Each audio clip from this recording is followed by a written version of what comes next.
Итак, поступил совет от некого пользователя с канала Бережак. Надеюсь, я правильно все произношу. Если что, прошу заранее извинить.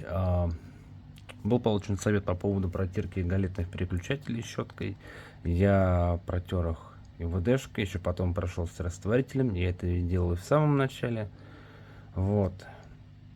Попутно еще зачем-то отключил стереодекодер. Но на всех диапазонах по-прежнему молчание, только лишь гул из динамиков. Вот такой вот примерно.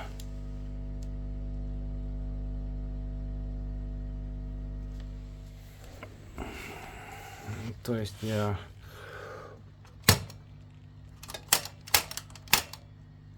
громкость почти на максимуме, поэтому чтобы хоть как-то хоть что-нибудь заработало.